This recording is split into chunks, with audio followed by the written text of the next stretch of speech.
Assalamualaikum warahmatullahi wabarakatuh. Terima kasih sudah mengklik video ini. Untuk di video kali ini saya akan suguhkan kepada kalian sejarah pahlawan yang membela tanah air tercinta, yaitu Jenderal Sudirman. Berikut biografi Jenderal Sudirman, sejarah, peran, keistimewaan, dan jasanya.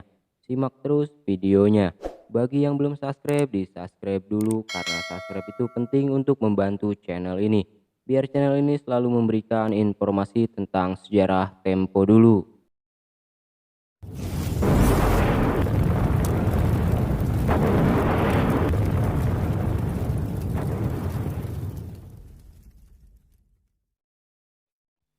Jenderal Sudirman adalah Panglima Besar Tentara Keamanan Rakyat atau disebut dengan TKR.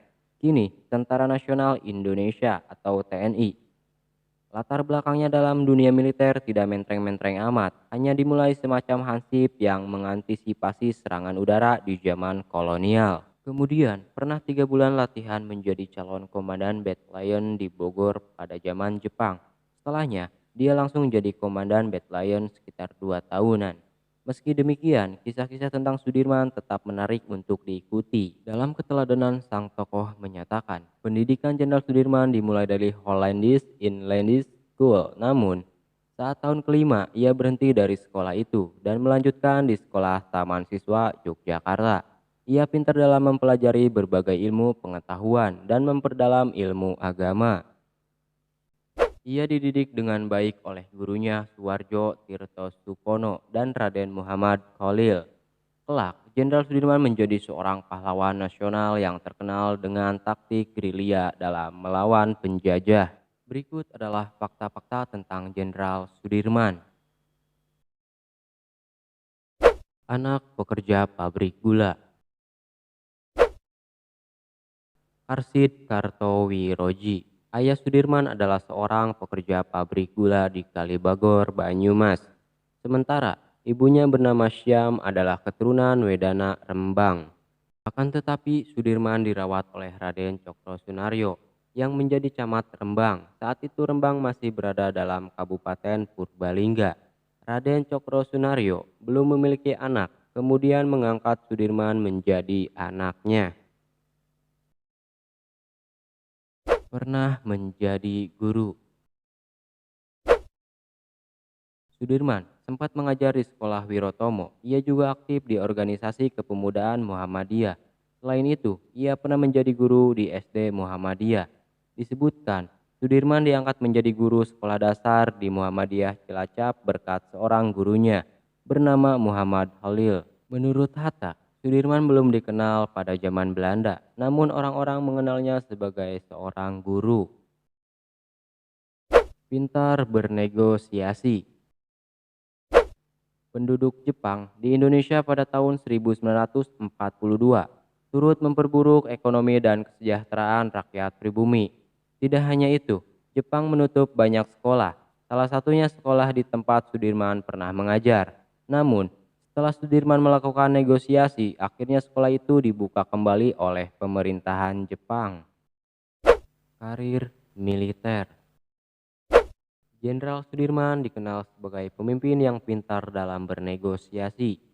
Sebelum kedatangan tentara Jepang, ia pernah diminta pemerintahan Belanda untuk memberikan pelatihan kemiliteran kepada tentara pribumi. Ia juga pernah memimpin organisasi bentuk Jepang, Chusangikai, yang bertujuan untuk menjaga keamanan Indonesia dari sekutu. Organisasi itu bergabung dengan pembela tanah air atau PETA. Sudirman kemudian mengikuti pelatihan di Bogor. Ia kemudian diangkat menjadi komandan dan ditugaskan di Battalion Kroya, Banyumas, Jawa Tengah. Di sana, ia dipersenjatai dengan peralatan lengkap. Ia juga pernah bergabung dengan BKR atau Badan Keamanan Rakyat, yang akhirnya berganti menjadi Tentara Keamanan Rakyat atau dengan singkat TKR.